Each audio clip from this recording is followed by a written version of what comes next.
for me not to comment to your show. So, Well, and those were the first words heard by on this stream from one of my guests here today, or actually my co-host today, Fay The Most Gracious. I am the amateur conversationalist, and this is the premiere episode of the Apostate Alliance. And on the Apostate Alliance, you can feel free to not believe.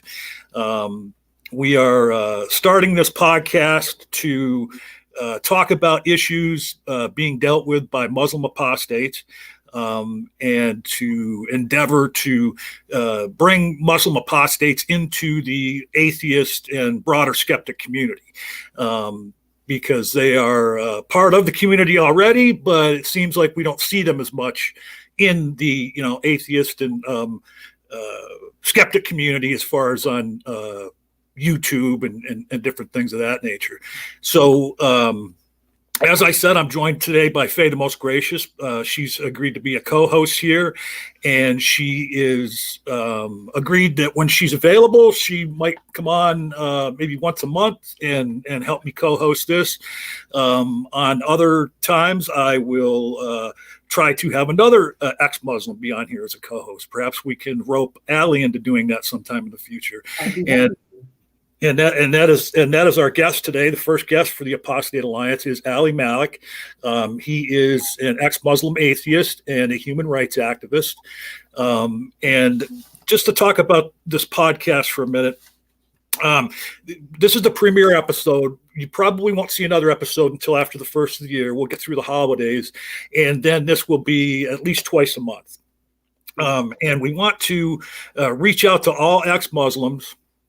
We want them to come on and tell their stories. We'll have an ex-Muslim on each podcast to come on and tell about their story coming out of Islam, and any issues that they're dealing with as far as, like in the case of Fay here and Ali, I've seen on social media where they get a lot of heat from Muslims, simply because they don't believe. And as Ali's going to talk about here in a little bit, there are many people that are ex-Muslims that are dealing with a lot of bigotry, a lot of ostracization, in fear for their lives, simply because they don't believe.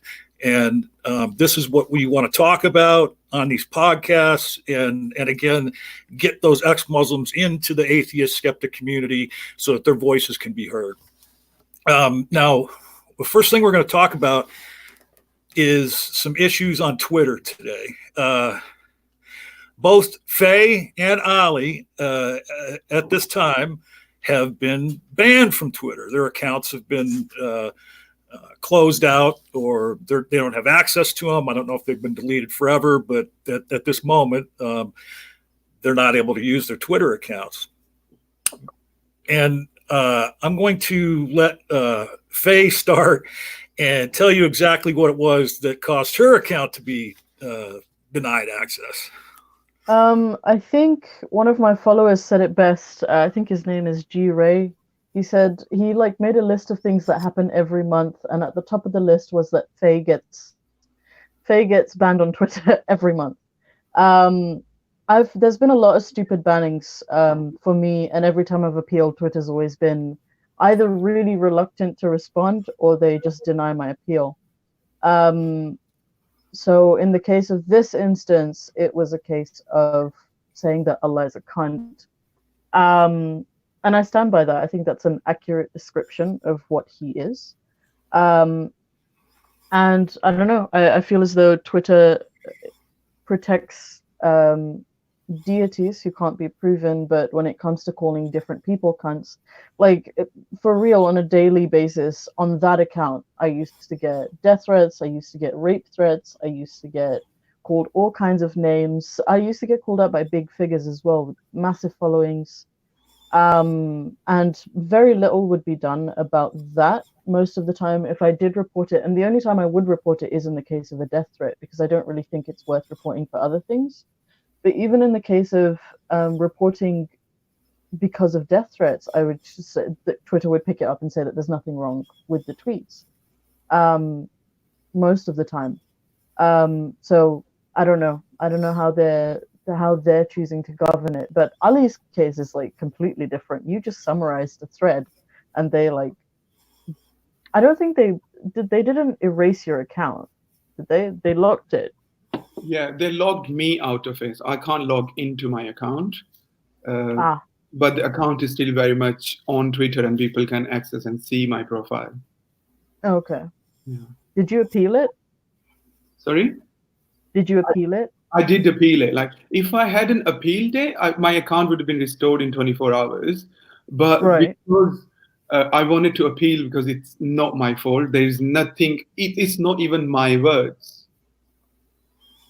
What the tweet was, I was just summarizing a thread in which a Muslim guy goes on it's about like 15 tweets long thread, where in every thread, in first 5 threads, I'll be using logical argument, I'm using scientific argument and everything, and then next 10 tweets goes on to say atheists are animals, atheists are criminals, they are the cause of all the evil in the world. So all like I did Indian family dinner. Yeah. So all I did was I just used his words and just summarized it in one tweet with a couple of emojis with face palm and just laughing. And I got locked out because of that. And the funny thing in that is the guy who actually said all that stuff, and the thread itself is still on Twitter. The guy is using his account normally. The so-called hateful, well, not so-called, it is hateful because he calls atheists animals. The actual hateful person is on Twitter, and the wild thread filled with hatred towards atheists. I really wonder who reported you, because it was clearly like, so the person who reported you was clearly malicious, because all you were doing was summarizing it. Yes. Like I don't. It's just so strange. Like I can kind of understand why my tweet would get reported, because people's very sensitive about Allah and his feelings. But your tweet, I understand it less. Like I feel like the guy who wrote the original thread reported your tweet. Or whatever. Yeah. Well, and the funny thing is if you look at the reality of this situation, okay, so Ali here quotes this person saying all this hateful stuff, but his account and that thread is still up, while Ali has been denied access to his account. So one could read from that, and I don't think this is the case, but you could read from this that, okay, this guy saying all this hateful stuff about atheists is fine, but now the person who calls out the person who says hateful things, they're the ones that are in violation of Twitter's terms of service. It just seems ridiculous to me on its face. It feels like if I see a hate crime happening and I went to the police saying, oh, there's a hate crime happening just out there, and police arrests me for reporting it. Yeah. It's so absurd. But so it's hard to even to pin down who reported that tweet. Maybe somebody just thought I was a Muslim because I look like a Muslim and my name's Ali Malik, and I was actually being hateful towards atheists, and some atheist guy who reported it. Or secondly, it's just some trolls who are always on my thread for no reason. They just keep on reporting me anyways. So it can be of either, because there is no communication with Twitter. Twitter don't let us know who's actually reporting this. Or there is, even with my appeal, Twitter hasn't got back to me yet, and it's been more than 48 hours. You bring up an interesting point that I wanted to ask Fay about. I was going to DM her and ask her this, and I forgot all about it. So when Fay's account, when she was denied access to her account, she put a tweet out on a backup account and showed not only that she had been smacked, by Twitter, but Fay, you had a screenshot of the person or the organization that actually reported you and got you banned. How did you get that? That's did they tweet that at you, kind of like they taunting you about it? They tagged me in it. Okay, who was that? They tagged me in it. It was some Indian It looks like one of these Indian lefty accounts. I don't know. A lot of people are saying that. Something or SACCA. Yeah. If I Yeah. can find it, I'll try and see if I can find it. Well, and when I saw that, there was no doubt in my mind. I'm like, wait a minute. The only way Fay could have this is if they tweeted it at her, basically shoving it in her face, like, "Ha ha, here, I got you banned." You know, that's which is just, you know, that even speaks more about their motivations, because you know, through my interaction with Fay and other ex-Muslims, it's obvious there's an entire contingent of people on Twitter, Muslims, that are just going and trying to find people like you and Fay, Ali, and report their tweets, and you know, and comment hatefully on your tweets. It almost seems like an organized effort on their part. Now, can I have a wrench so that I can put it in the chat? Yeah, hold on 1 second. I'm gonna have to do that. John, from what you were saying, just to take it further a bit, just to make a distinction, because there is one distinction to make.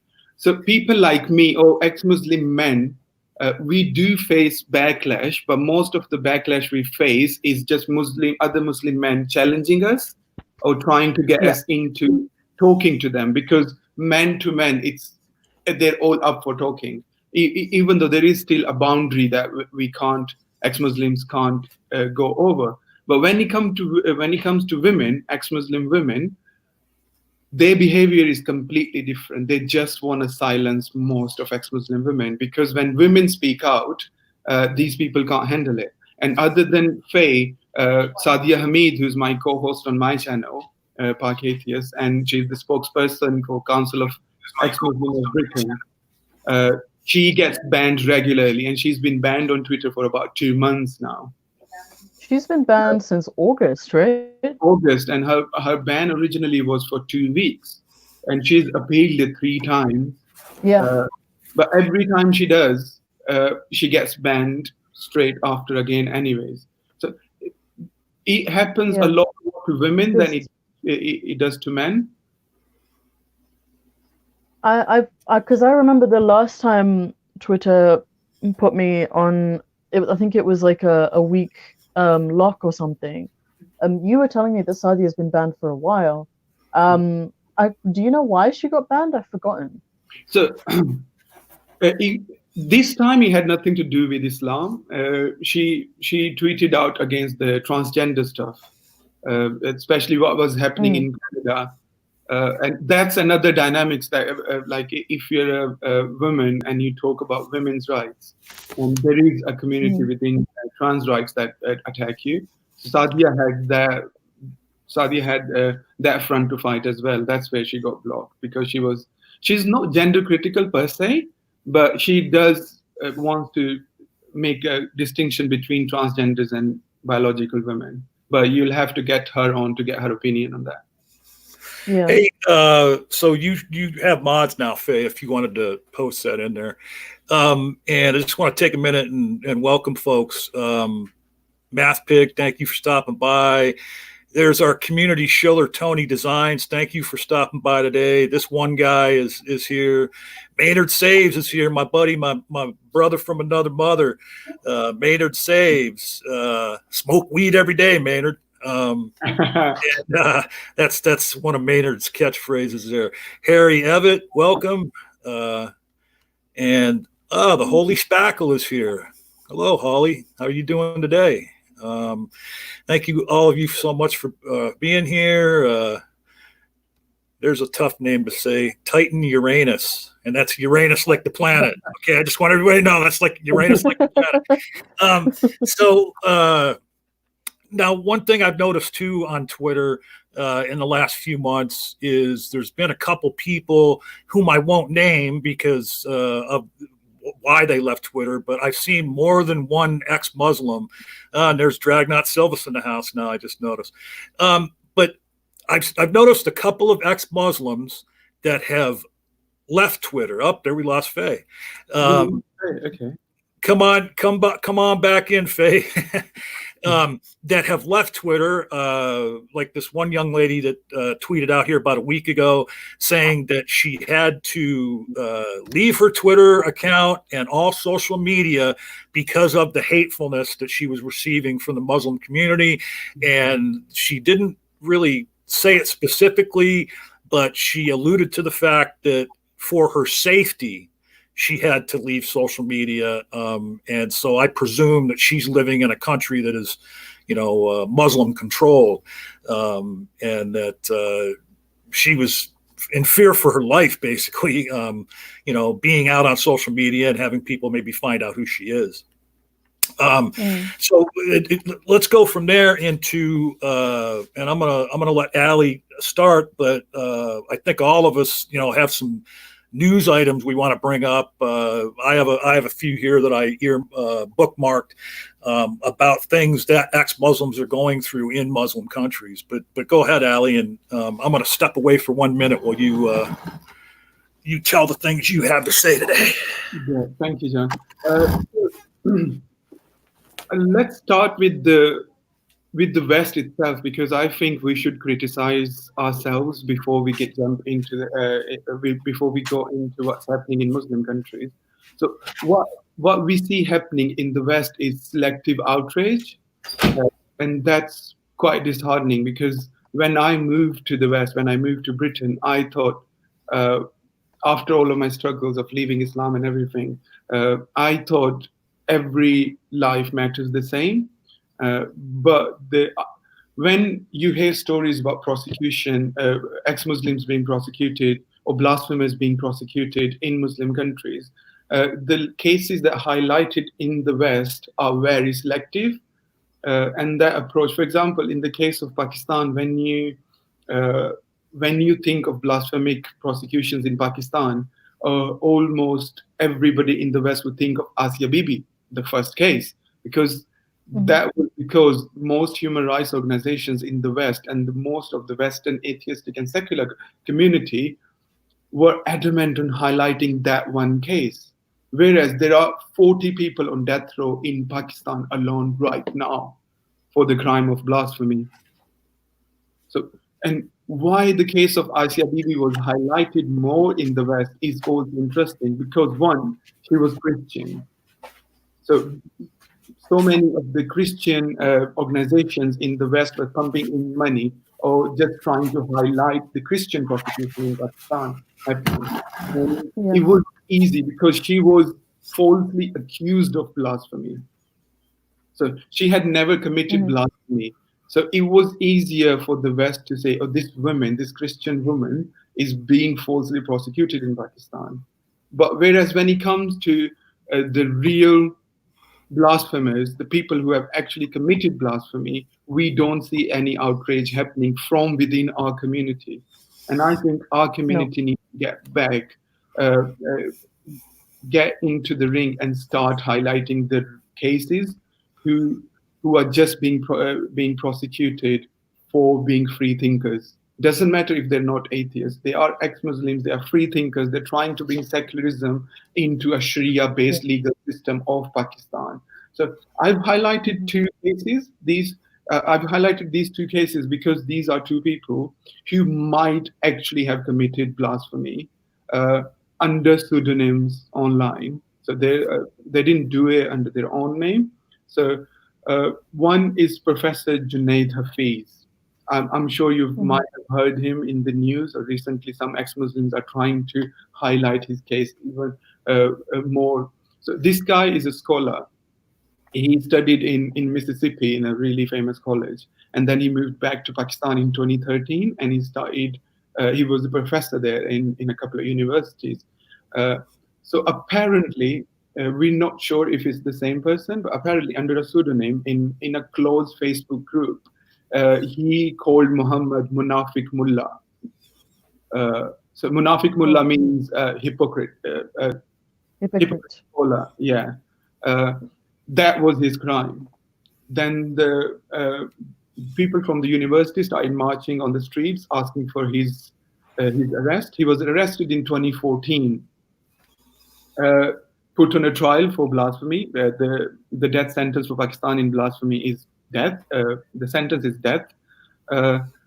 So when he was arrested at the end of 2013, and a lawyer. First, he found it really hard to get a lawyer for himself because nobody was willing to defend him because he was accused of blasphemy, and it's actually a death wish for lawyers to defend somebody who's accused of blasphemy in Pakistan. So one lawyer did eventually in 2014 decided to take up the case. He started getting death threats, and he said, I'll defend him no matter what threats I get. And then within next 2 months or so, some people just walked into this lawyer's office and shot him, just killed him. Once that lawyer was killed because he was defending a blasphemer, he didn't find any lawyer after that to defend him. In 2017, he eventually did get a lawyer to defend him, but the case isn't even going to trial anymore. He's been in jail for 6 years, more than 5 years now, and nobody even cares in the West. We don't see the outrage for him in the West. We don't see our community, our atheist and secular and free thinkers community actually talking about Junaid Hafiz, because all he did was he made a comment on Facebook. And so it's the same for Sahel. It's the same for Sahel Arabi as well. He's been in prison for 7 years now. Arabi, yes. In Iran. And you have Raif Badawi. We have 12 feminists in Saudi prisons, Muslim feminists. When this happens in Muslim countries, is it just the pretense of them being allowed to put up a defense? I mean, do these people they're being charged, violation of blasphemy laws, do they actually get to put on a defense? Well, there are multiple fronts to it. So all in it, once you are accused of blasphemy, there aren't many.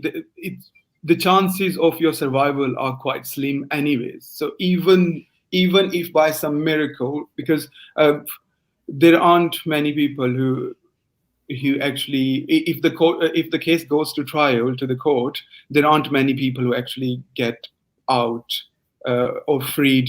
40 people are on death row in Pakistan right now, but let's say the case. So 65 people have just been killed in Pakistan since the blasphemy law was Islamicized. So a big history about the blasphemy law of Pakistan. So Pakistan gained its independence in 47. From 47 to 1986, the blasphemy law existed, but it wasn't Islamicized. It just stated, so any statement that hurts religious sentiment in general was covered in blasphemy laws. But what they did in 1986 was they added the words of Allah, Muhammad, and Quran into those penal codes. So now, if I give you a bit of comparison, in 40 years, from 47 to 86, and then 33 years from 86 to now, from 47 to 86, there was one prosecution of blasphemy in Pakistan, and the person was freed. So he wasn't actually sentenced or anything. And there was no lynching or assassination. But from 86 to now, 2019, 40 people are on death row and 60 people further have been killed, just because the word of Muhammad and Quran were added into that. Because it links into emotion, and then people actually use it to ignite hatred and spark into violent communities. And then so we've seen solicitors getting killed. We've seen politicians who actually tried to. So I'm sure Salman Taseer, you might have heard of his name. He was the governor of the province of Punjab when Asia Bibi was being prosecuted. She was arrested and she was being prosecuted in 2009. He just came out and said, he didn't ask for the blasphemy laws to be abolished. He said, let's change the sentence from death to life in prison. That was his crime, and his own security guard killed him. his own security personnel killed him just because he wanted the punishment for blasphemy reduced to life in prison and not death. So there are like sentiment in community, and there are legal. So if you survive one, chances are you're gonna get killed by the other. If you survive the other, chances are you're gonna get by this. So it's a real catch-22. Well, right. So in the case where maybe somebody does escape prosecution, then a citizen will take it upon themselves to kill you. So yeah, that's the Holy Spackle brings up something interesting, because she's been mentioning in chat how, and I think you alluded to it yourself, Ali, is that it's not just people who leave Islam, to become atheists. It's people who leave Islam to follow other faiths. And Holly was pointing out that, and had a question. Do you think that some of the human rights outrages focuses on Christian imprisonments more because they have big organizations and churches backing them? Yeah. So that's why it's not just converts, though. It's also Muslim minorities.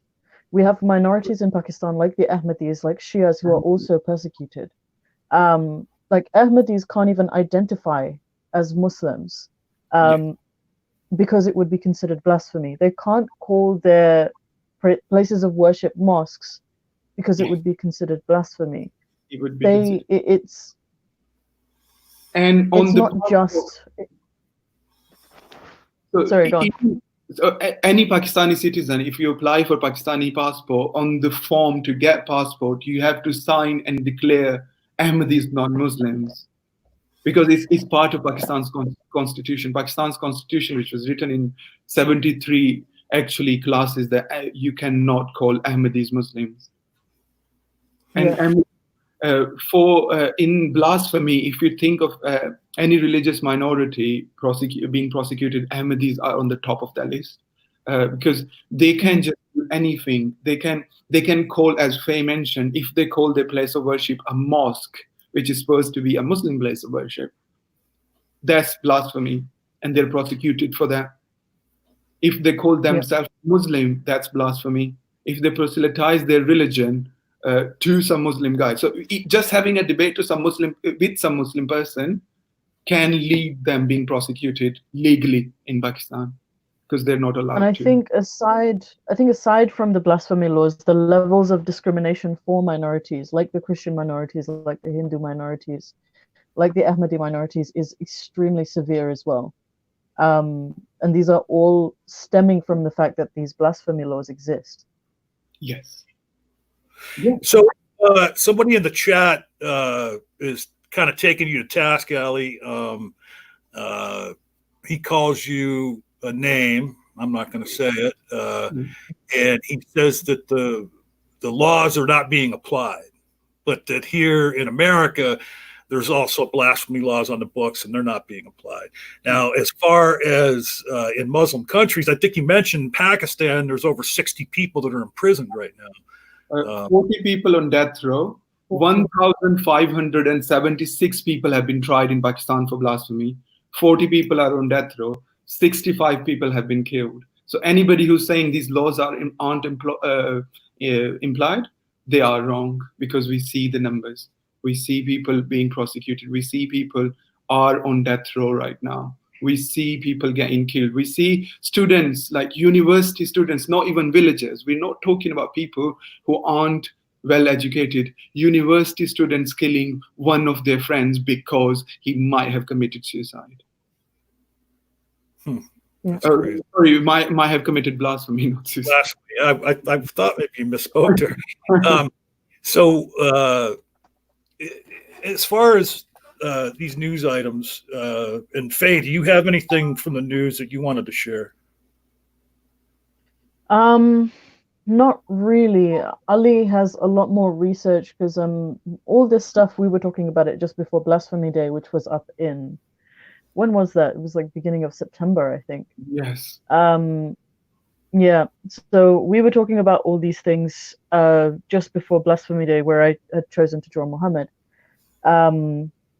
And like, I remember you telling me all these things, and I don't know much about this because I don't delve into this world. I'm just trying to figure out my life. That's my whole deal.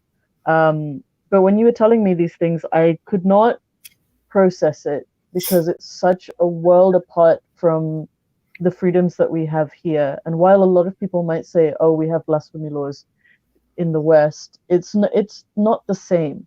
It's not the same. Like, Britain had blasphemy laws as well up until, I don't even know, like 20, 30 years ago. 2008, actually. Huh? Up until 11 Yeah, years 2008. That's, you told me that. We had blasphemy laws here, but nobody was being killed for them.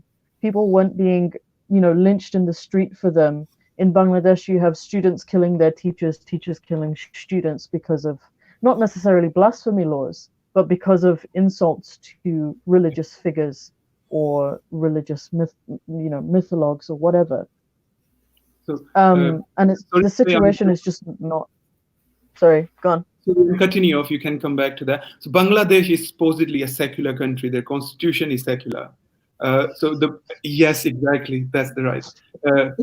In Bangladesh, it is. Well, it's important. Bangladesh is a secular country. But it's important to point out too that Fay is laughing so heartily there because she used to live there. That's where. Well, I was born there, and I'm from a very religious village. But I mean, we can have the Pakistan-Bangladesh debate another time. But it's barely a country at the moment. The political situation has just been a mess. Like from the time I had memories, the political situation has been neither here nor there. And while it might identify as a secular country, I think it serves well to remember that Bangladesh and Pakistan, well, mainly Pakistan, separated from India because Muslims wanted their own country. And then Pakistan called us midgets, and that's why we wanted to break from them. But we'll leave that for now. And the prosecution of atheists and the critics of Islam in Bangladesh, it's coming from communities. They just get attacked from mobs, and we have killings, a lot of killings happening in Bangladesh as well. And to an extent, we have extremist conservative groups like the Jamaat-e-Islami. We have Deobandis, and we have some Barelvis, but they aren't as violent as the other ones. The tide is turning, though. The tide is turning. Hey, real quick from the live chat, from the same person that was calling us out earlier, Hashrima Senju says, "But dude, Mr. John." Okay, Mr. John. I hope you understand ex-Muslims are not an authority on the topic, any topic of Islam. Now, I'll let you guys respond to that, but I would just like to say, do you not understand the concept of being ex-Muslim? That means that they were at one time Muslim, so I think that they do have an understanding about issues surrounding Islam. But do you have any response to that, Ali or Fay? I mean, I have a personal interest in Islam. I've always had a personal interest in Islam, but right now we're not really talking about Islam. We're talking about blasphemy laws. It's an irrelevant point to say that we cherry pick verses when there are no verses being mentioned here. Exactly. Yeah, and as far as ex-Muslims not knowing Islam goes, that's just crazy idea, because Islam is not an easy religion to leave. I believe we are coming to that in the second of our podcast. And if you stay on the chat, you know our struggle and how Muslims we were and when we eventually left Islam. Ali, this gentleman came from my Twitter page. He's very aware of who we both are. he's just here to talk shit. Well, and so I'm not understanding his story though. Too, he just posts a stream of posts. I was one time, I believe it was one. He said once time an ex-Muslim because I was an ignorant. So apparently, now you say you were once an ex-Muslim and now you're Muslim, so you must have been Muslim to begin with, then became an ex-Muslim, then went back to the faith. I'm not really following the chronology there. I'm confused as to why you're here. Just go and pray some. Like, isn't it Maghrib time now? Like, what are you doing? Right. Some of the news items that I wanted to share, and I'm not going to like delve into them. I'm just going to kind of read the headlines. Here's a recent story about a 17-year-old young man who had his throat slashed by his father simply because he was gay. Yep. And then there was 4 men were caned. And I got to see, caned in Malaysia as part of a crackdown on homosexuality. So it's not just, non-believers. There's a whole host of reasons why people can be persecuted in these Muslim countries. There was, this one, the page is gone. There's also a story here that I found interesting to where, and I believe this is people that are in westernized countries, where what they do is they send children on a holiday. I think it is female children. Yep. They tell them they're going on a holiday, and what they're really doing is they're going to a country where female genital mutilation can be performed. Yes. So in Britain, the border control and the customs, they started raising awareness around this. It's not just FGM; it's about forced marriages as well. And so what we see happening is Muslim parents would take their kids back to the countries they're originally from, and then at times they would just take their passports away and eventually enslave them in. Or just kidnap them in those countries. We've seen that. I personally know more than 2 women that's happened to them. So what if you are in Britain and you fear your parents are taking you to a country where they might harm you or they might keep you and force you into a marriage? What you're supposed to do? You're supposed to put a spoon in your trousers. And when you go through a metal detector gate, they'll see a spoon in your trousers. They'll take you away from your parents and just talk to you on the side within the airport or train station where you're going. So this was such a big issue because parents do have power over children, and children can't really tell the airport control and the border control what's really happening. Yeah. So I think if I could add to that, so with Islamic communities and because of Islamic rulings that exist, I don't want to drive the conversation towards Islam, but within communities, a lot of minorities are discriminated against. You have minorities such as women, minorities such as the LGBTQ plus community, all kinds of minorities, smaller sects of Islam, they're all persecuted in their own way. They're all oppressed in their own way. As someone who's been an educator for over 3 years, I've worked with teenage girls and I've worked with very, very young children. And we've had cases before where parents will want to take their children on holiday, usually around summer. And we've had to file safeguarding cases about genital mutilation. And in terms of, I've had very few instances, because a lot of the time girls don't like talking about it, but I've had to deal with 2 cases where the girls were scared that their parents would want to marry them off in another country.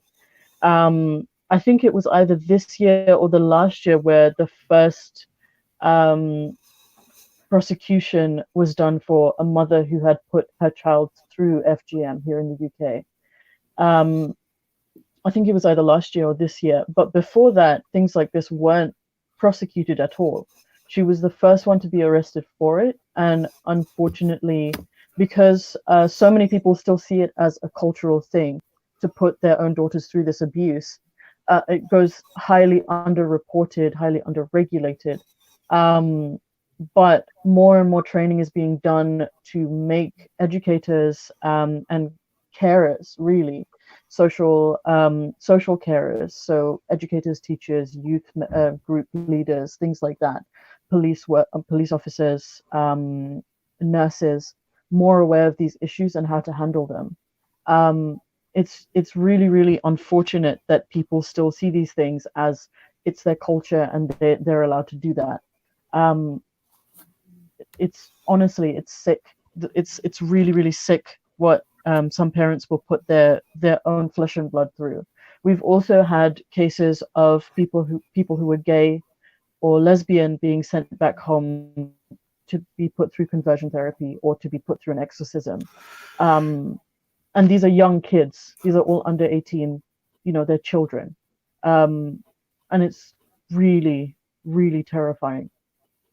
Hey, real quick, my apologies to those of you watching in the audience. I'm going to cover Fay up real quick because I want to share this post from the live chat.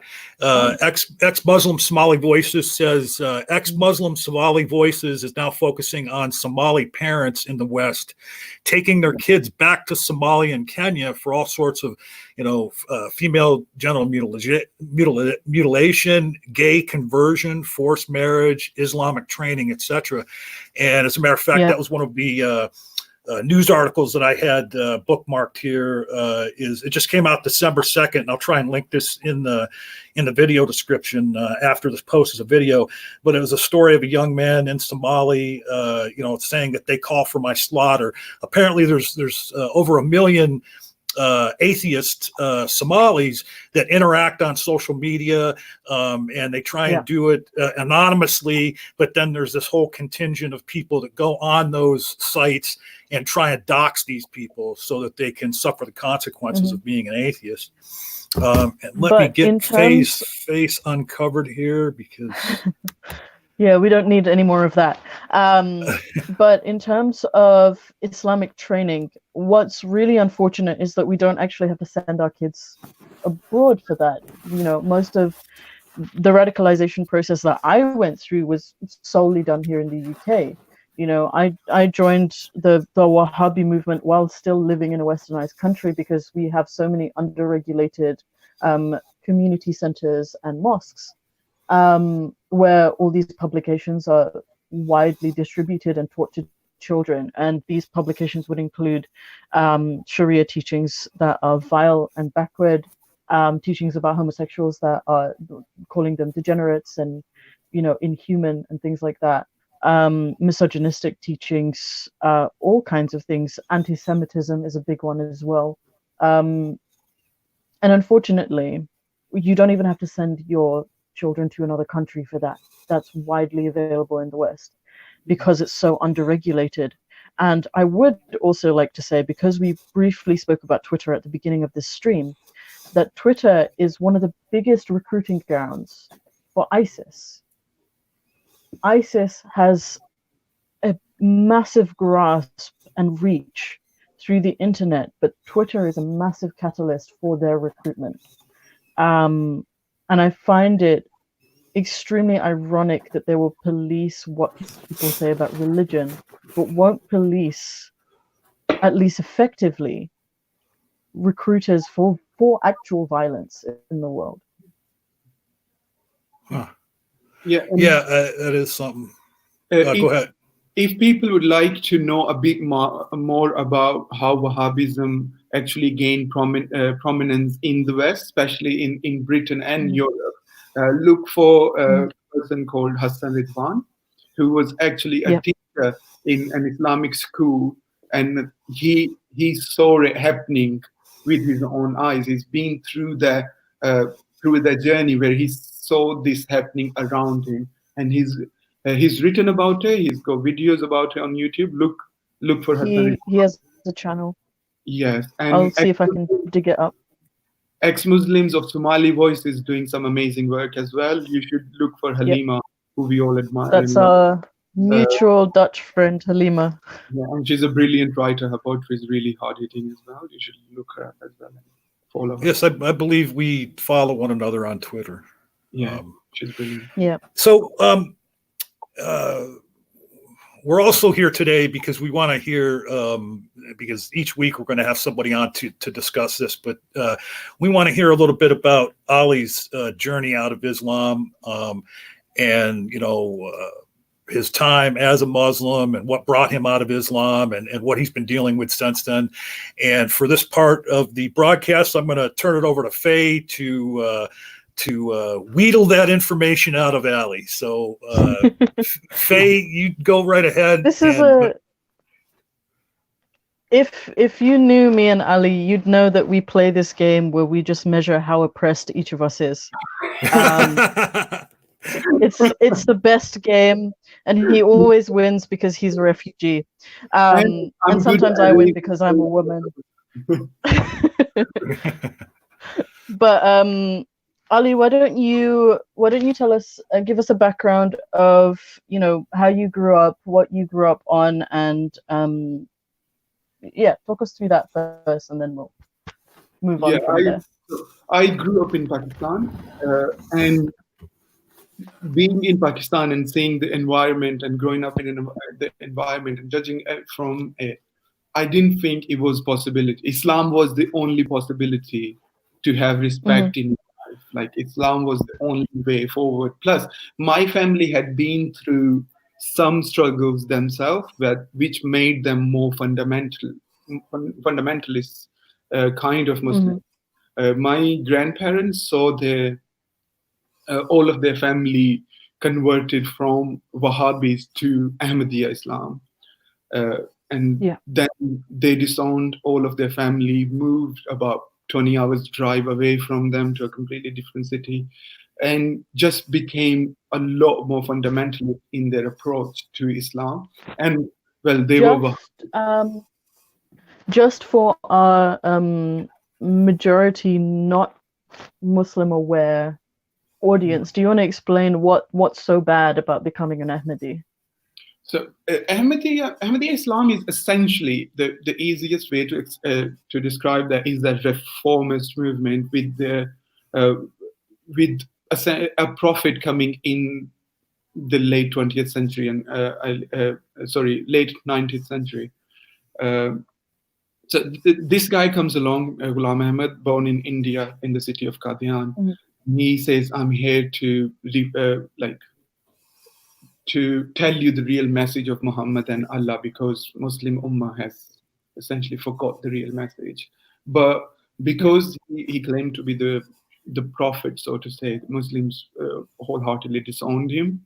But because he was charismatic and he gained following, and then his lineage now, it's in the 4th generation.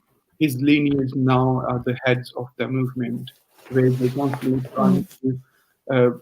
So the one, because he was a philosopher himself, he's asked for most of Islamic teachings to be used as metaphors and not literals, not literally. And that doesn't sit well with most Muslims, because all 5 schools of thoughts agree that hell and heaven and Dajjal and everything are actually literal truths, they are real things. Whereas in Ahmadiyya, they believe they are metaphors, and the world we are living in is actually kind of the indication of Dajjal. And I'm saying Dajjal because it's the issue in right now for some reason. In Pakistan there was already a lot of hatred towards Ahmadis. And then Wahhabis converted to Ahmadis, and then my grandparents thought, oh, we need to move away because they might influence us into becoming Ahmadis. They moved away and started instilling like really literal and fundamentalist values of Islam into their children. That was my mom's side of the family, and I grew up in the mom's side of the family, learning about my family was so Wahhabi, they used to think the Saudi Wahhabism isn't strict enough. You were Ahl Hadith, that's why. Yeah, Ahl Hadith. These Saudis are Mukallis, they follow an Imam. Yeah, because they're Hanbalis.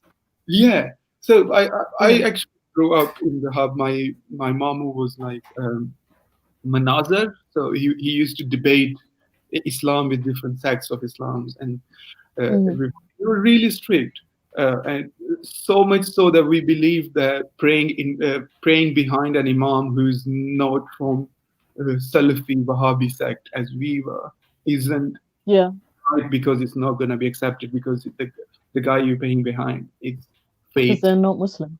Yes. Yeah. So growing up, I learned all of my basic Islamic education and how to pray and practices and everything from my grandmother. He was Salafi. My father used to be in Saudi. So after my father moved back to Pakistan, he called us all to his side of the family. Because just come on, we all should live here. You don't have to live with your grandmother anymore. After moving into this side, I was once praying in the mosque on my father's side of the family, and one of my uncles, who was also the trustee of the mosque, he came up to me and goes, "Why are you praying like this?" And I said, "Oh, that's how we pray." No, that's wrong. You shouldn't do that. Oh, arguments in the mosques about how to pray. Yes, exactly. In very early on in my Islamic journey, I had realized that every Muslim practiced differently, and A little different. Yeah. a little different. In our case, it was a lot different. Like but I think even amongst Salafis, there's like slight differences. Yes. Because no one has the same opinion on everything. Yeah. So I had made up my mind on practices by the age I was 14, thinking this: okay, if we know we are praying to Allah and Muhammad is the last messenger, essentially the Shahada, the way we pray it doesn't really matter, because every prayer gets accepted anyways. Sorry. Then came the differences on everything else other than practices. Muhammad's what kind of body Muhammad was in. So I had some extended relatives who were Brailwis, and they thought he was Nur, a celestial body in human form, and we thought he was made of clay and a human being. There was I had a massive struggle with this, with the differences within different sects of Islam, because I had a family member or a loved one who was part of different sects of Islam. And then I used to think, oh, if the word of God is really one word, why doesn't everybody believe in the same word? Why is everybody believing in so differently? So I started looking more and more into Islam just to be a better Muslim, just to think that I am the right one. Because that famous hadith that everybody in Pakistan used to quote, that there's going to be 72 fiqhs and only one of them is going to be right. And I wanted to be the right one, because heaven, right? That's a big Salafi hadith, is that there's going to be 72 sects and only one is going to be saved. And those are the people who are the Salaf as-Salihin, or the I can't even remember what that means. There's like on the right path sort of thing. So I started asking questions about things, and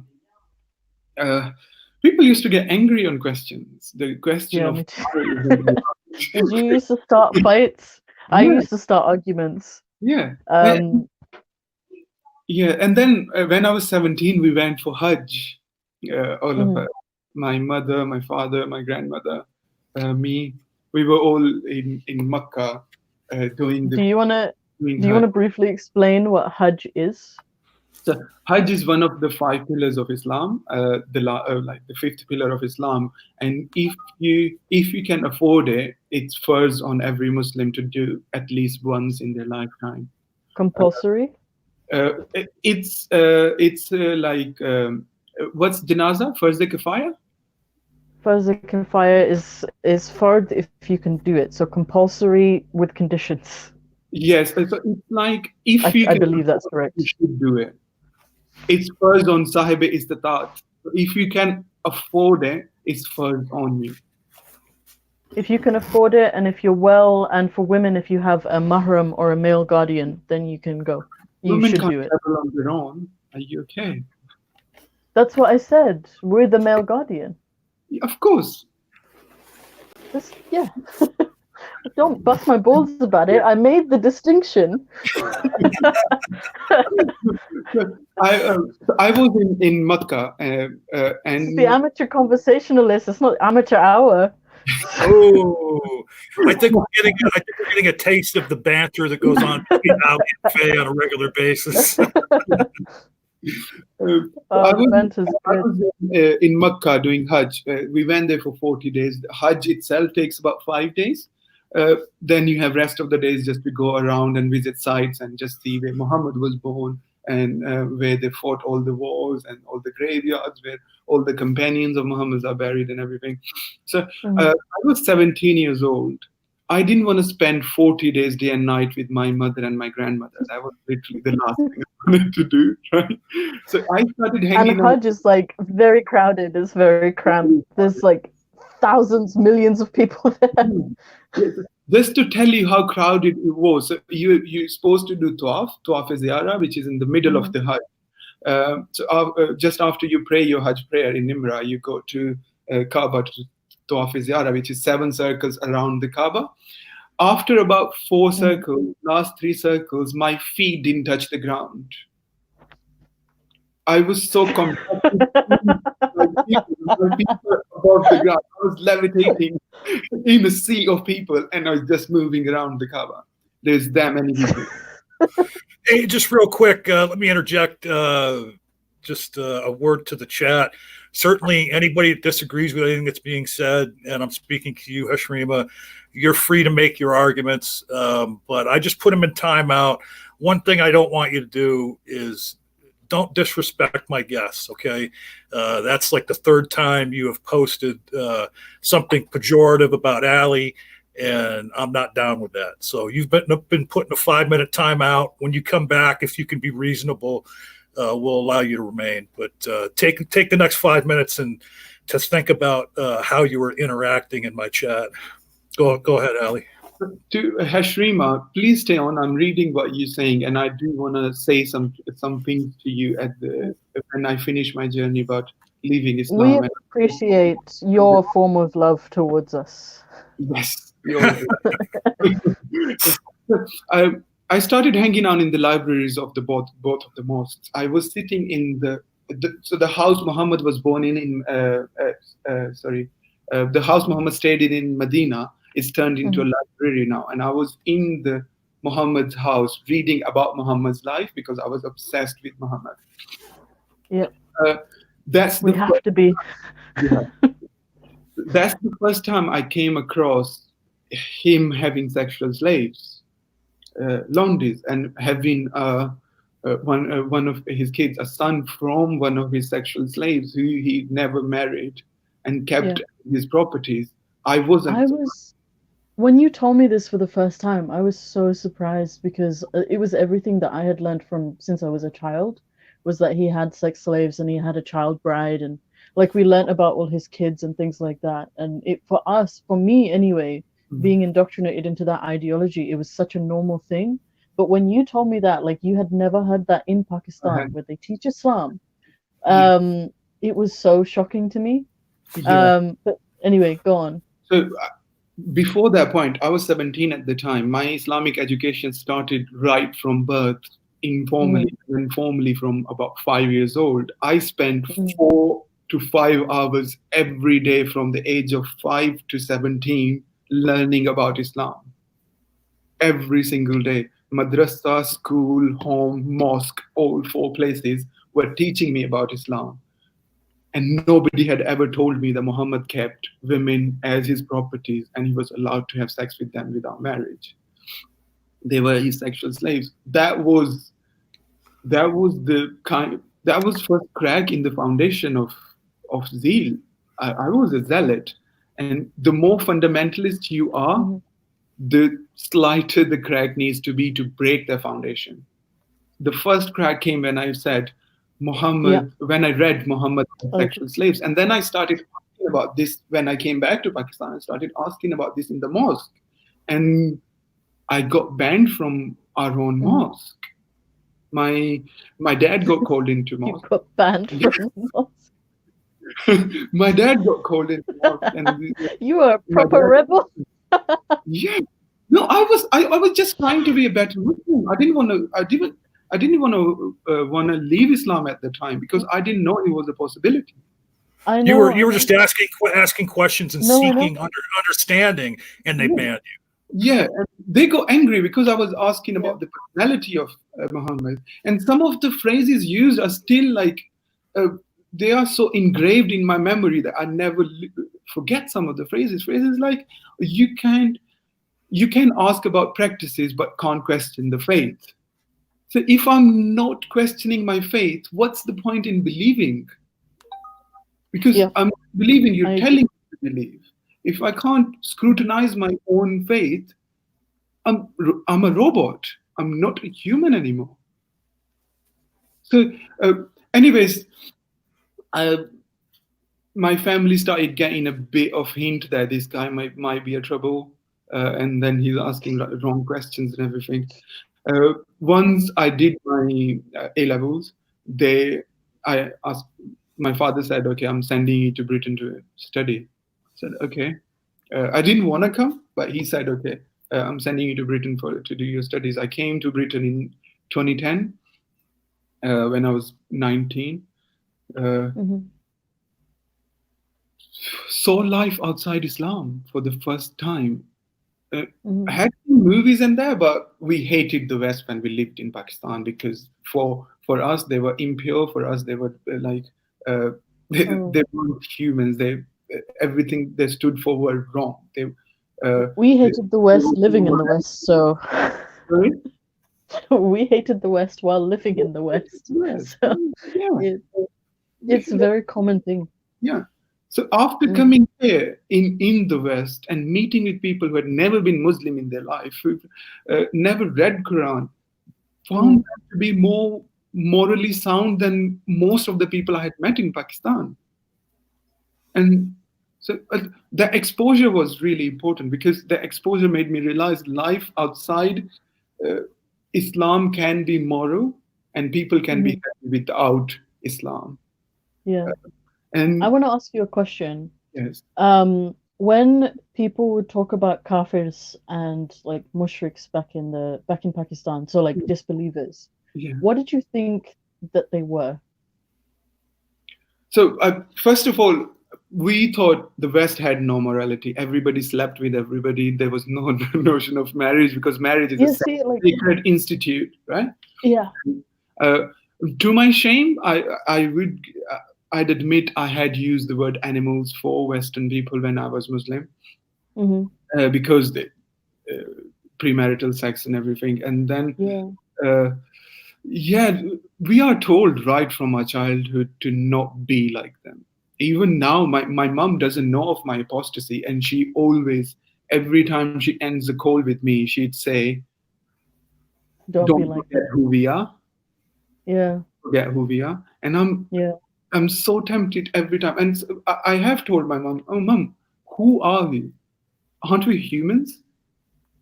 And no, no, of course not. Something like I grew up in the UK, so I've lived here for most of my life. And something my mother used to do whenever we would have non-Muslims at our house is she would wash their dishes separately. Yes. In some special way, she would like do a prayer or something over them. There's this very clear line between Muslim and non-Muslim. Like, we're not the same, and that's made very, very clear when you grow up in that way. So that's why I asked you that question, because I don't think I really understood what a disbeliever was. I didn't understand that they were human beings like us until I left. Because we're told to look down on them. If you don't have Allah and Muhammad in your life, you're not going to heaven.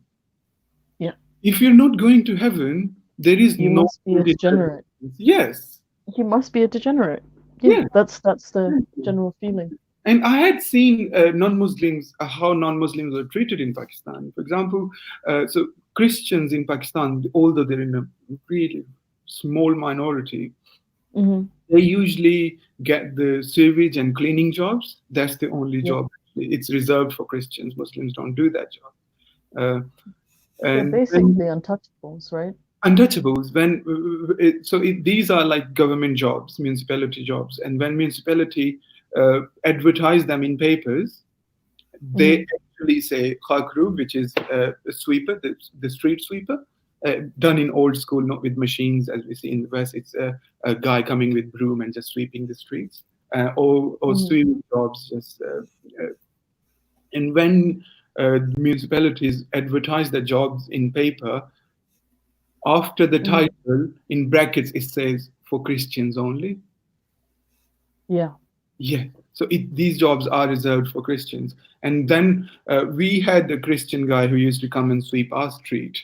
And in Pakistan, it gets really hot in summer, 49, 50 degrees. And at times they used to knock on doors and ask for water, drinking water.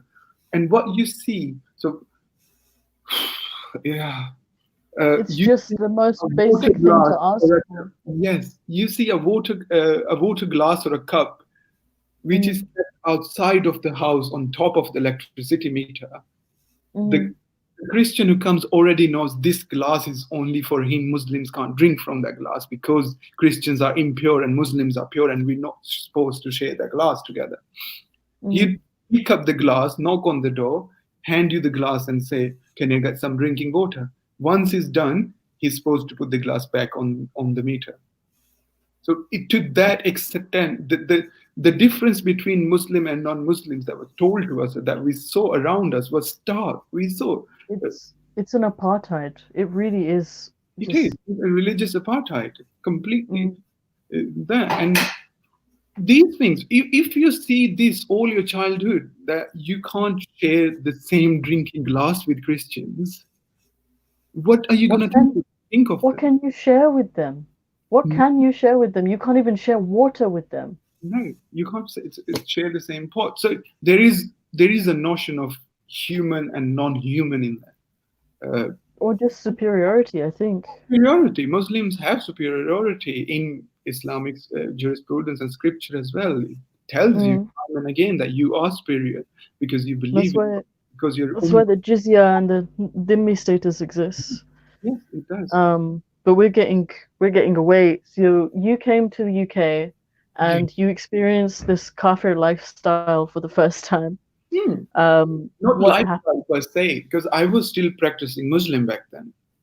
I didn't get into the lifestyle. I didn't enter my first pub until, well, I did enter to watch some sports, but I didn't.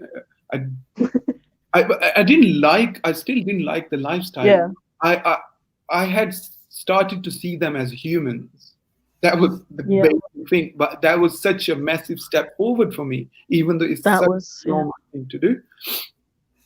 And then with every passing day, I just started what I've been told all my life. Why was my life filled with hatred? Even if it wasn't hatred, it was still, I was looking down on people just because they weren't Muslims, just because they didn't believe in Allah and Muhammad. Or because they believed in Allah and Muhammad different way from what I did. Massive things.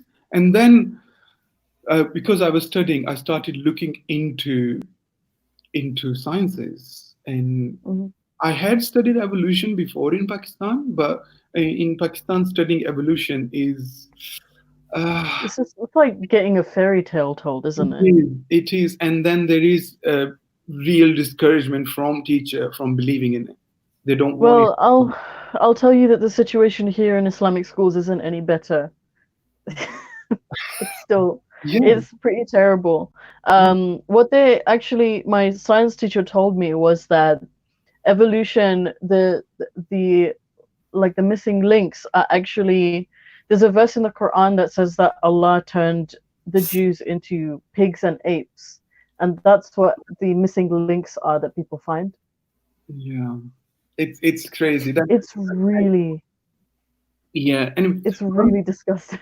Yeah, and I was also learning the language because I couldn't speak English back then. I'd never spoken English in my life.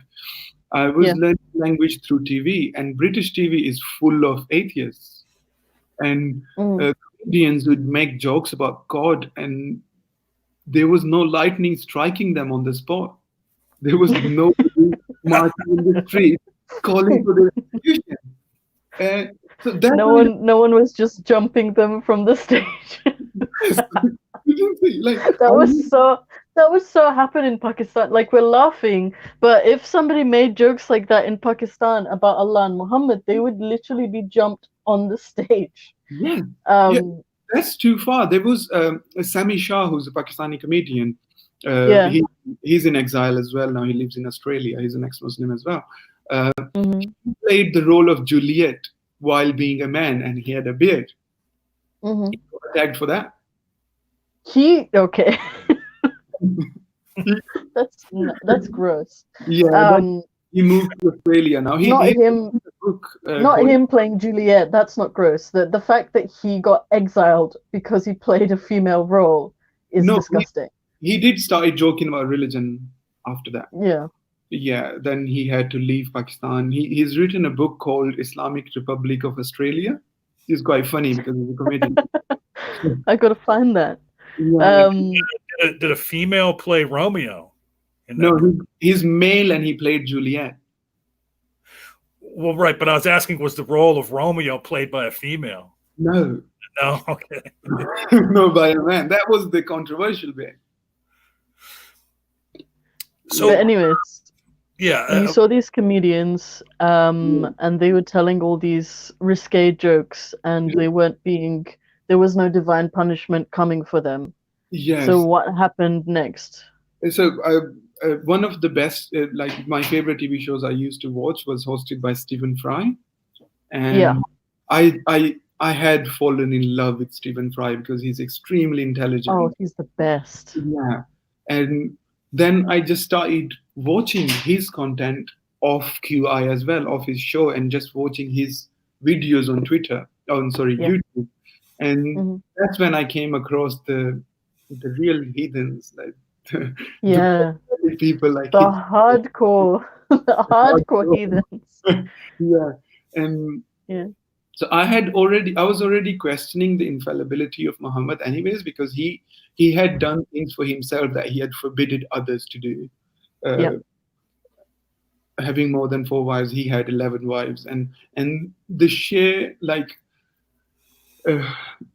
how nobody talks about it. Like, we're the only ones who are talking about it. That man married 11 women at the same time. Many of them were captives. One of them was a fucking child. Okay, we are the only ones talking about that. I feel like if Jesus did the same thing, atheists would rip him a whole new asshole. Yes. But because it's Muhammad, no one's fucking talking about it. And how Quran was, the Quranic verses just came on his convenience. Like, they were brought down on his convenience. He was sitting in a gathering one day, ready to take his wife.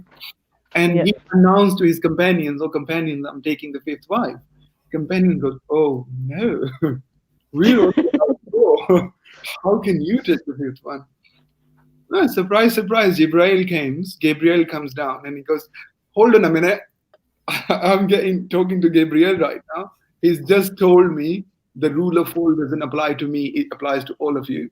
And I'm okay. Well, yeah, the power really got to his head. Yeah. Really got to his head.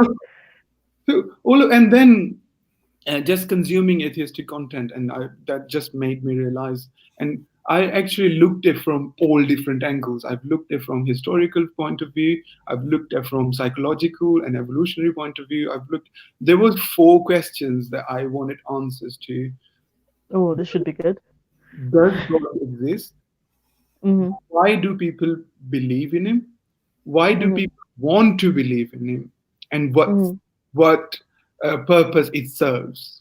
So I did find answers to some of the questions looking at logically. Mainly, I think it's fear of dying. Communal bonding. It started out as communal bonding, actually. And it did serve a purpose back then. But now, because we've believed in gods for a long, long time throughout human history. Have you seen Patton Oswalt's bit about Sky Cake? No, I haven't. You need to see that. Okay. You'd love it. Well, no, and to Fay's point, I think that belief in God across the board, not just in Islam, does have a something to do with fear of mortality. And I've always said that God is not a word. God is an acronym that stands for getting over dying. Nice. Or it can also stand for greatly obfuscating death. So I think that. Go ahead, Bay. I think also in a very egotistical way, I think humans like to view themselves as special. And if there's no God in heaven looking out for them and judging them, then are we really special? We're just specks in the universe that happened by accident. We are. I mean, to put it really simply. But I think that God removes, like, I think one of the biggest things that I struggle with, and I don't want to, like, detract from you, this is your story time, but, like, I think one of the biggest things that I struggle with since leaving religion is, like, figuring out what it all means and why we're here, and if it really means anything. And I think that believing in something like a God, believing in, you know, that your death will serve some kind of purpose, takes away a lot of that stress. Like, you really don't need to make anything of your life as long as you follow the rules. Well, and that's funny too, because a lot of like Christian apologists that people in the community interact with always like to try and make a point out of, well, but if you're an atheist, you know, what meaning can you have in your life? You know, I mean, if it's all just a random thing. And Faye brings up a good point, is it would be easier for a believer, you know, not to have meaning in their life, because they can just always think, well, you know what, this life is just a test for the life I'm going to get after I die. Yeah, because the Quran, as opposed to where atheists believe this is the only life there is, and you're going to get as much out of it as you can. Yeah, it like adds a layer of stress, whereas like in the Quran, at least what I was taught was that, you know, Allah continues to say that patience is a virtue, and that any kind of bad thing that happens to you is either a punishment from Him or it's a test. Yeah. But when you don't believe in any of that, and there is no God that's either testing or punishing you, then your life is just fucked. Like, and you have to like rationalize that and get over it. So I think that God is it's a coward's way out, in my opinion. It's looking for meaning for life, not meaning in life. Yeah. What we need is meaning in life, and how we get that is we can have our own approach for that. We don't need to outsource it. Actually, we don't need to be. We live in a society that has actually designed it for us. We live. It's a very, very lazy way of writing your own life. It is. It is. Yeah. So Ali, what you know, we've kind of led up to this. Where was it where you finally broke through and decided, you know what, I don't believe this stuff anymore? To be honest, I don't really know. So I think somewhere around 2012, I actually had stopped believing in Muhammad and God, both of them. But I didn't admit it to myself because I didn't want to.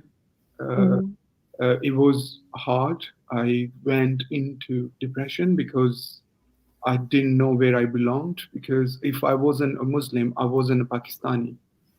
Did you also feel as though like your entire world was just, everything was a lie? So yes, exactly. Everything in my life was built on one foundation. That was Islam. And now if I get rid of that foundation, nothing exists for me. I don't know how to go forward with my social life.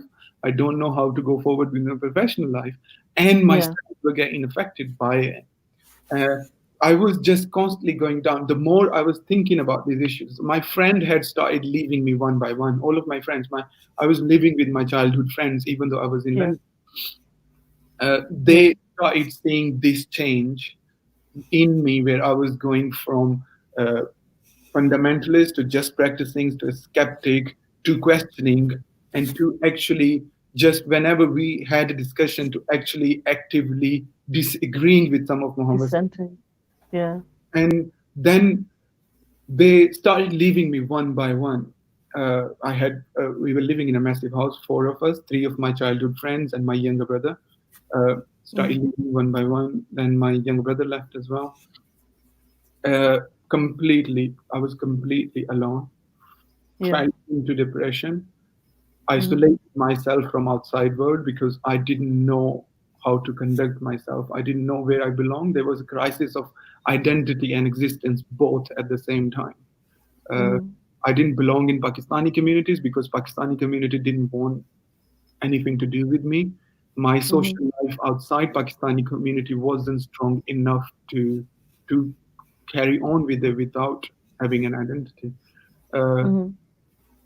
Completely isolated for myself for about 2.5 to 3 years, where I didn't make any new friends, didn't go out, didn't even know the exMuslim movement existed actually, because I thought I was cursed. I thought I was being a traitor. I was leaving. So everything we hear Muslims shouting at us right now, we thought I already called me myself. Yeah. Were you angry? Sorry? Were you angry? I'm never angry. Were you angry like when you left Islam, at yourself, at Islam?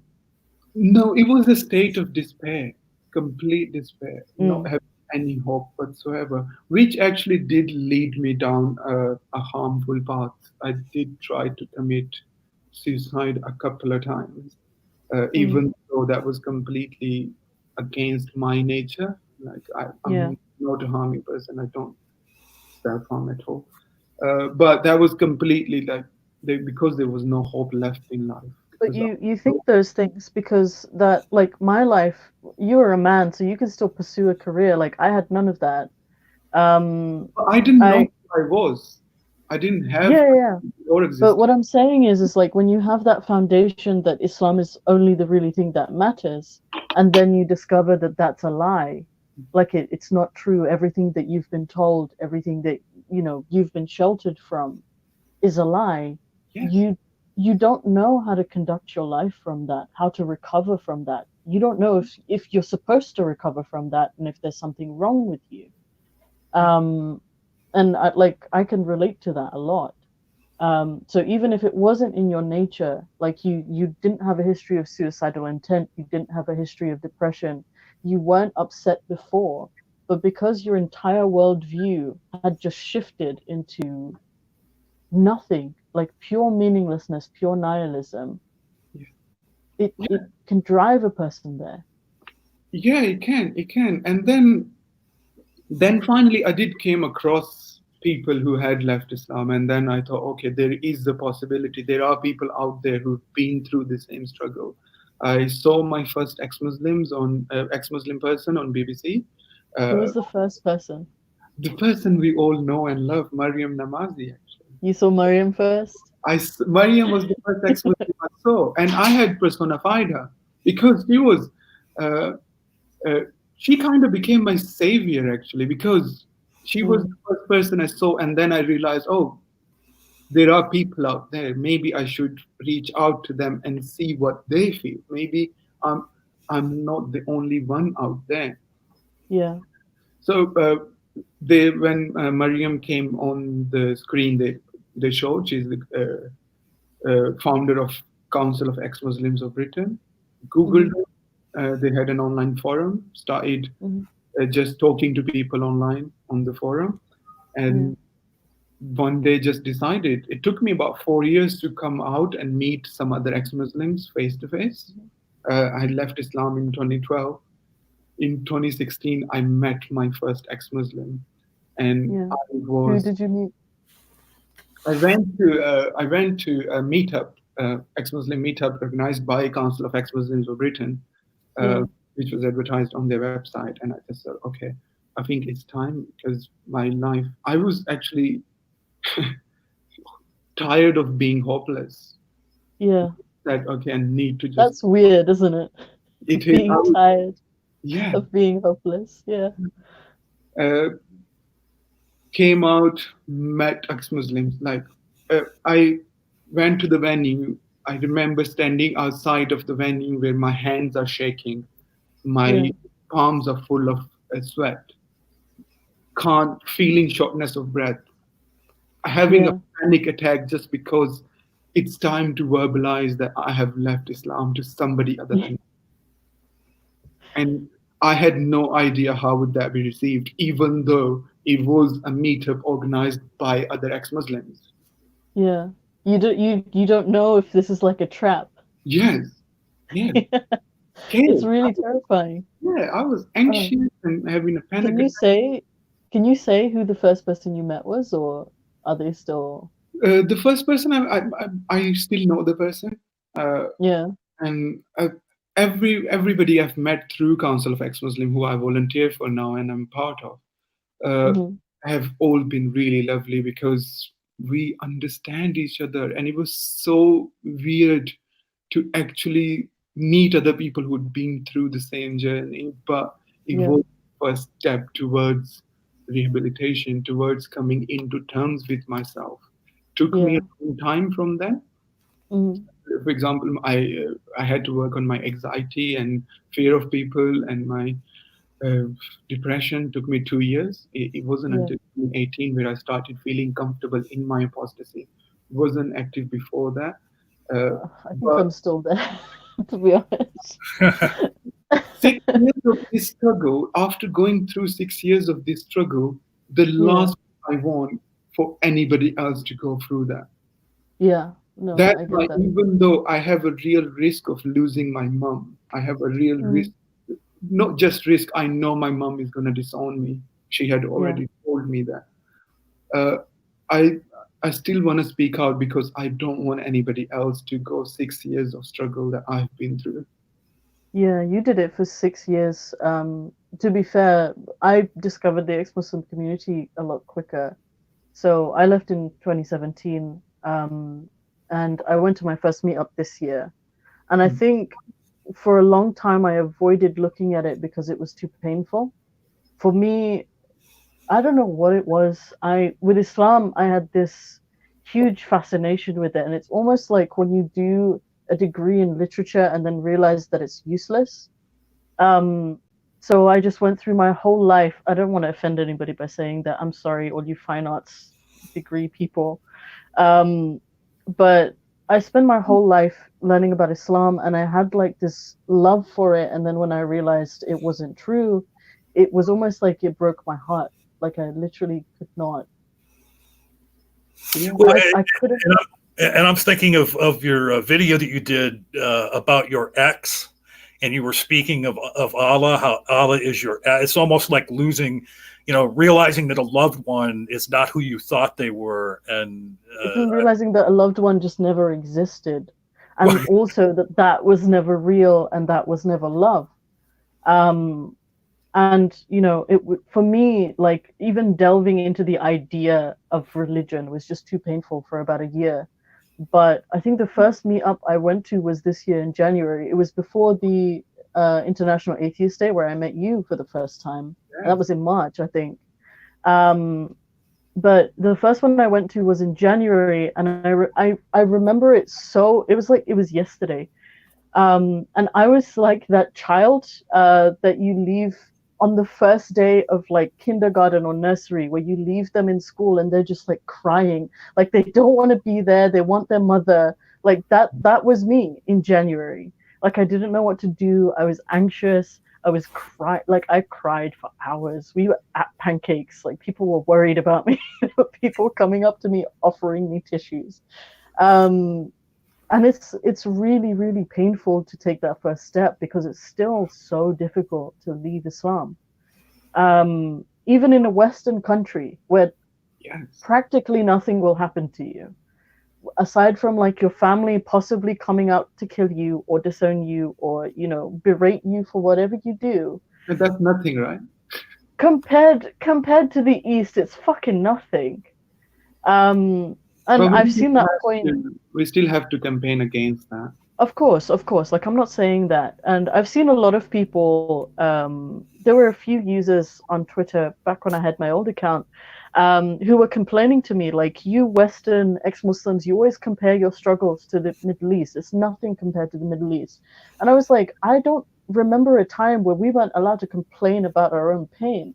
Like, it's still painful. It's still painful. Like, you haven't come out to most of your family, but all of my family knows that I'm an ex-Muslim, and I struggle with that daily.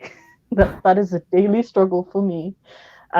It's both a struggle that makes me angry as well as upset. It's, to be fair, it's the only thing that really makes me upset. But it's still a struggle. And, you know, discovering people who may not necessarily have like the same interests as you, but have been through the same shit, is helpful. It's extremely helpful, extremely, and it's actually the first step towards you coming sound mind. Oh, Having a sound mind. it is. And realizing, because I think also, even though the movement existed and, you know, all these different organizations existed, so with you it was the Council of Ex-Muslims, we have another one, Faithless, here in the UK. I'm not advertising for either side. There's loads of different organizations here in the UK for things like that. But I still did not exist. Those things existed. And the only ex-Muslim that I was aware of when I left Islam was Ayaan Hirsi Ali, and she was in the Netherlands. So it wasn't like I could just type up a letter and be like, hey, help me. So our friend is back under another account. I believe that's Hiroshima, now here as Allah Senju, saying that this nonsense of Muslims want to kill you for leaving religion just won't end. I don't see why that's nonsense. It happens. You can. My own father tried to kill me. You can exit stage left, bro. So what this account, first as Hiroshima Senju and now as Allah Senju, is trying to do, I understand when Muslims do try to defend their religion, or they want their religion to be portrayed in the positive light. But what they do in order to do that is erase and negate other people's struggle and deny all the atrocities that are being committed in their religion. You can still be a realist and fight for your religion to be shown in the right direction. But for that, you have to bring change yourself. You need to campaign to bring change within your community. Then you see the other pieces of the puzzle falling into that. If you are better yourself, the others are going to show you good. There is no grand conspiracy going on. I really don't see it as our responsibility to put Islam in the right light. I think that Muslims are, you know, empathetic and human enough to be able to rationalize and progress their religion in the ways that they want to do it. I really don't think, as us being disbelievers and people who have left the faith, that is somehow our responsibility to put Islam in the correct light. Islam, from what we experienced, both of us came from a Wahhabi Salafi background. Like, yours was a slightly different brand to mine, but same shit, different smell. Yeah. You know, from the background that we came from, it was highly homophobic, highly misogynistic, oppressive, demeaning. It literally made non-Muslims look like animals to us. In our minds and in our understanding of the world, Muslims were the only people who were deserving of a good life. Like, that is how we were brought up. So that is all we can like really talk from. We can't talk from a progressive Muslim standpoint because it's not what we like. Even if you put me in a progressive mosque today, I struggle to understand what's going on. Like, there is a fundamentalist in the back of my brain that's just screaming incessantly the entire time that I am in a progressive setting. She can't stand to be there, and she doesn't know how to behave. In the live chat, I'll leave it up to the two of you. That this isn't necessarily that might be a mistake. Yeah, Senju is asking if they can join the hangout here and speak. Do you want him to join? Well, we've been How on. much time do we have? Well, I don't generally like to go more than a couple hours with a live stream, just because making them these big, long, unwielding streams, people aren't going to sit down and watch 4 hours, but there's about 25 minutes until we hit the 2 hour mark. I would say that for the first podcast that we won't have somebody come on, but we can definitely do that in the future. Send you, not trying to silence you or anything, but I think that would be something we could do in the future if you want to come on and talk with Ali or with Fay, and He's actually also said that Wahhabism is a Zionist invention. I'm not sure that it is, because it's from Saudi. I don't think the Saudis are Zionists. Abdul Wahhab was a Saudi. That's funny. That's the first time that I've heard that. To this person, just look up the dates of actually the Zion movement and Muhammad bin Wahhab's date of birth. If you want the starkest idea of how divisive Islam is, non-Muslims can't enter Makkah or Medina. Not for holiday, not to just sightsee. They can't enter it. It's a Muslim exclusive place. And when Muhammad conquered Makkah, he smashed all the idols and he exiled all the people that weren't Muslim from Makkah and from Medina. Yeah. So when you travel through Miqat is the area of about 415 kilometers. That's from Makkah to Medina. I think. Yeah. So when you travel through the roads, you see the signs on top of the road that says "Lil Muslimin Faqat," only for Muslims.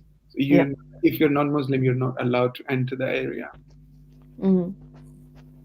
So to kind of to start winding this down here, so since you did, you found other ex-Muslims and you're part of the ex-Muslim community now, you have your face out there on YouTube and elsewhere on social media, just talk a little bit about what you've experienced, since you have kind of been out there, as far as like the blowback you received from Muslims. So overall, I don't really get that blowback, to be honest. I've certainly got messages of abuse and threats and everything, but comparatively, because my approach is a bit different. So when I create my videos in Urdu, I usually criticize the mentality more than the scripture itself, because then I just want. I don't care if you live in Pakistan. I don't care that you still believe in Quran. But if you look at the Quran from critical point of view, my job is done, because rationalism is something you can't get rid of. Once you start to look at things rationally, it just snowballs into. It just takes over your whole mentality. It's like watching a magic trick, like being told how it works. You can't unsee it. Yeah. So when in my videos or on Twitter, I actually criticize and ask for change in the mentality rather than talk about religion. Yeah. Because I think because that's the only way that it can really happen, right? I don't think the scripture is going to change anytime soon. Yeah. Yeah, and for example, I recently made a video in Urdu, the Pakistani and Indian language, where I got a video of a scholar, a really prominent scholar in Pakistan, who's talking about existence of God, and I actually, being completely respectful of the guy, completely disagreed and asked people to look at it from a different point of view, just look at it from my point of view, essentially. And the response to that has been positive, actually. People, even though when people are disagreeing with me, they're just saying, we see where you're coming from. And that's all I want. I just want, when people no longer, everybody knows that I'm an ex-Muslim, that's in the title of the video. And when people say, oh, I see where you're coming from, I think that's a step forward. I think, I don't know if it's because I'm a woman, but even if I'm making good points, I don't get a very positive response. Well, no, and I was going to say too, with what he just said a few moments ago, it kind of harkens back to what you guys were talking about earlier in the stream. Yeah. It's in that the female ex-Muslims seem to get a harsher criticism than male ex-Muslims, and you're saying you didn't really get a lot of don't get a lot of pushback, Ali, but I mean, Fay seems to be like a favorite target of some of these hateful Muslims. Yeah, I'm not sure why. I don't know what it is about me. Maybe it's because I have crazy hair colors or something. I don't know. But I found that if I talk to people in person, they're less likely to lash out, because I think it's my presence as well is very, as an educator, I have to have like a very calm presence. But when in videos and in discussions online, I've had very few that are productive, especially the ones that are public. The DMs, sometimes they devolve into idiocy and name calling, and it's just like, you started by saying that you want to have a discussion, you don't want to watch any videos that I link you, and like the biggest one that I get is, why did you leave Islam? Which is why I even made the Allah is a cunt comment. Because that's why I left Islam. It's the simplest way of me saying why I left Islam. And that's right, the discussion I'll have. And I think in that exchange too, sorry to cut you off, is the person was claiming to know why you left Islam and saying, well, you just left Islam because of this, that, and the other thing. And your response was, yeah. Everybody knows why I left Islam but me, apparently. Yeah. But if they DM me and they're like, why did you leave Islam? I'll link them my video, which is like 10 minutes long, and say, this is why I left. I've made a video. And they'll be like, no, but I want a discussion with you. And I'm like, there's nothing more to discuss. This outlines perfectly why I left Islam. Like, it's not orchestrated, it's not scripted. Everything I do is off the top of my head. But for some reason, they still want to have like a discussion, and then the discourse just becomes like this textual psychoanalysis of being like, oh, so you're fucked in the head, that's why you left Islam. And it's like, why are you here? Why? So send you posts. John, do you have data to support yourself? Send you, I'm on camera right now. That proves I exist. So I don't know. It's not CGI. That's the data I have to support myself. But no, I think that, Ali, you have like a lot more productive conversations than I do on Twitter. But then, like, I think especially with me and Zara kind of goes off on one when she goes off on one, and so do I. But when we get harassed by figures like Ali Dawah, like Asadullah, he's just such a pathetic child. And I think I did tag you in that conversation when we went to your house party. Because that was but it was just a case of like, not only do they like harass us, but they don't make arguments. It's just a case of calling us failures and whores and bitches, and like that's what it goes. Whereas when you hate God. Yeah, I hate God, so suddenly I'm a whore. I mean, it wouldn't be incorrect. I just want like a factual reasoning behind it. But when Ali has a discourse online, and I see the discourse, like you've spoken to a few of the trolls that I've just muted because I can't be bothered with them, but you've had discourse with them and it looks productive, and I just don't know why. And it's probably because of like the gender difference, but it in my head, it doesn't make any sense. So the willingness of to women, and so when a Muslim man gets into discussion with a woman, ex-Muslim or Muslim, they've already coming from a place where they say we are right because we're men. Yeah, it's patriarchal. The patriarchy, it changes it. And secondly, if you're a woman and you're outspoken and you're speaking against Islam, or you're speaking for Muslims to change their behavior around Islam, they're not gonna agree with you anyways, because they've already set their mind up that women are less intelligent than men.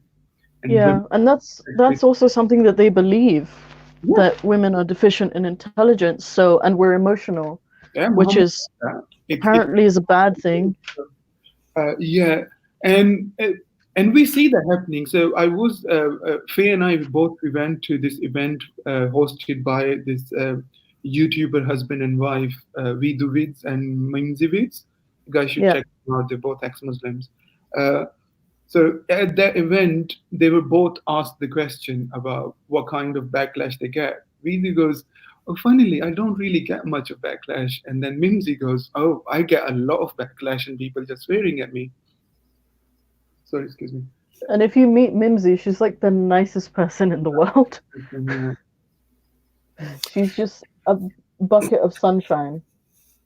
I remember you brought up Zara a few minutes ago. I remember on Twitter, she took a lot of heat from, and if I'm getting the religious beliefs right, I think it was from Hindus, because she had made a comment about an elephant-headed god that I believe Hindus believe Okay, in. to be fair, that started with Harris and Armin. That wasn't her fight. I don't know why she got involved. That started with Harris, Sultan, and Armin, and they were getting like the same level of harassment as she was. But I don't know why she decided to insert herself into that conversation. I mean, I did as well, but not to the level that Zara did.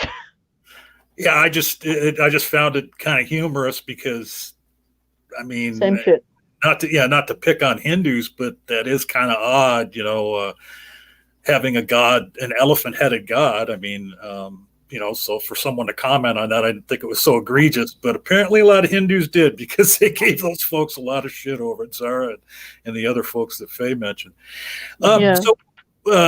So one thing I just realized, and I'll do it as an outro, but we started this podcast, and here I had this person make this lovely intro for this podcast for me, and I forgot to play it at the beginning of the show. So,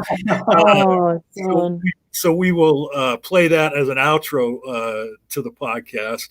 But I think we're going to start winding down here. I have some things to get to today myself, and just want to point out that, and I will put everybody's information in the video description here sometime today before the day is over, and put my contact information for on Twitter, because if you are an ex-Muslim, if you want to be a guest on this podcast, and as I said earlier, the next one won't be until after the first of the year.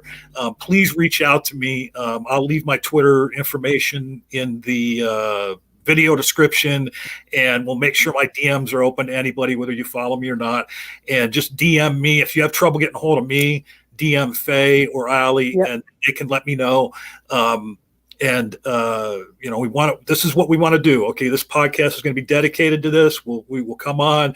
We will talk about different news items, different things that ex-Muslims are dealing with, and then there'll be a guest on here who will tell their story about their journey out of Islam.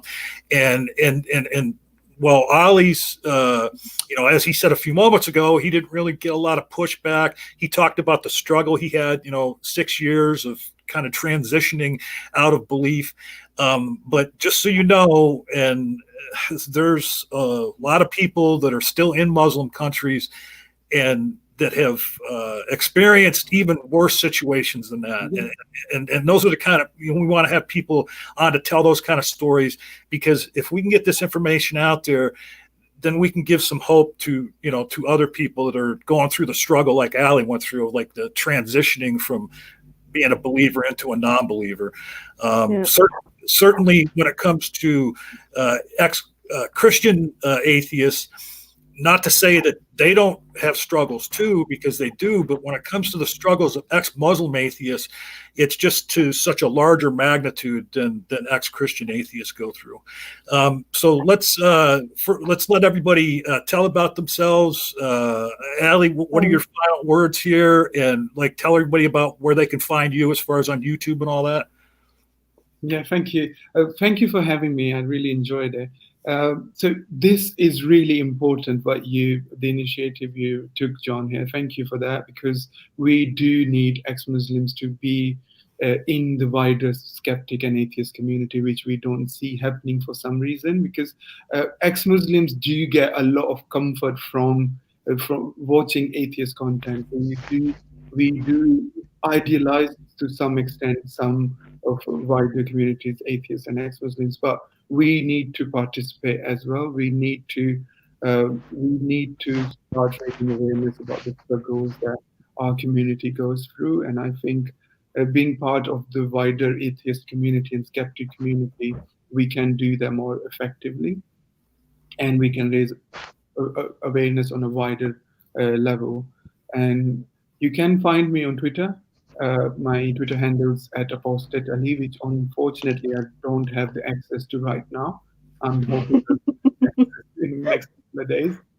My channel on YouTube is called Park Atheist, PAAKATHEISTS.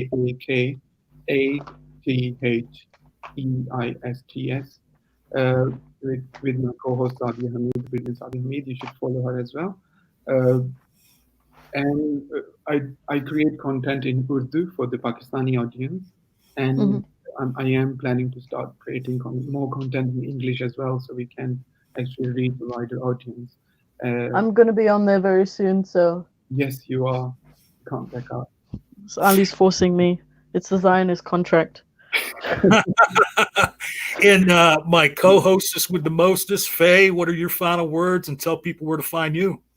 Well, first and foremost, I just want to thank you, John, for doing this. Like, I think the first time you had me on, we had this discussion, and in my own complainy, ungrateful millennial way, I had said that atheists don't care about ex-Muslims as much as other issues, but I think the main reason for that is because first and foremost, they're afraid to talk about Islam, and that fear is justified.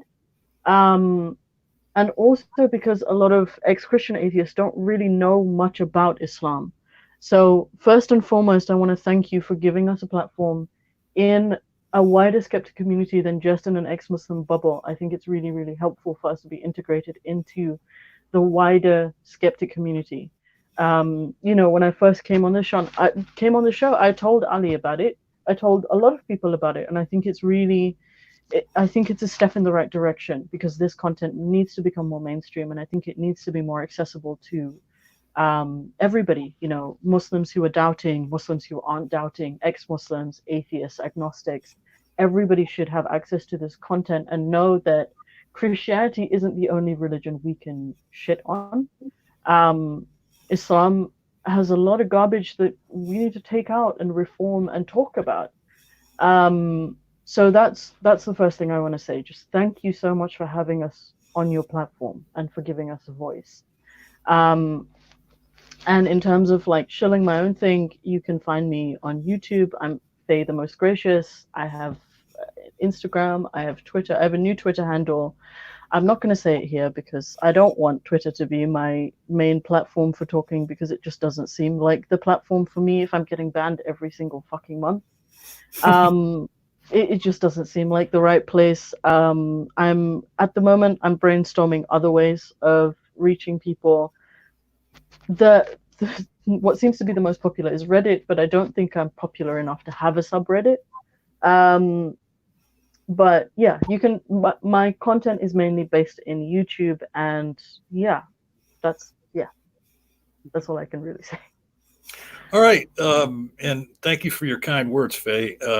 So again, this is the Apostate Alliance podcast. My channel is the Amateur Conversationalist, where we're having this right now. Please share this video, especially with any ex-Muslims that you know. Share this video with Muslims, for that fact. There may be Muslims that are on the fence and are questioning things, much like Ali described in his life. Again, the next episode of this will take place after the first of the year. We're going to get through the holidays here, and then we'll get on again. And hopefully, since a month will have passed when we have the second episode, I'm hoping I can rope Fay to come on and be the co-host again for episode number 2. Yes, I would love to. And definitely we're going to rope Ali into coming on as co-host when Fay isn't available. And as I said, I forgot to play the intro that this gentleman on YouTube made for me. He said he didn't want any credit for it, so I'm not going to mention his name. But Dragnot Silvis explained to me how to do this, so I'm going to attempt to play this. I'm going to put us backstage and then play this intro as an outro. Just a warning though. Something about when I uploaded it seemed like it boosted the audio of it up, so it's going to be kind of loud. So you might want to turn your computers down a little bit so you don't get your ears blasted out. And Ali and Fay, don't go anywhere. I'm just putting you backstage for a moment and playing that. And when I end the broadcast, I'd like to talk to you guys for a second. All right, so we're going to do this. We're going to do this. And then we're going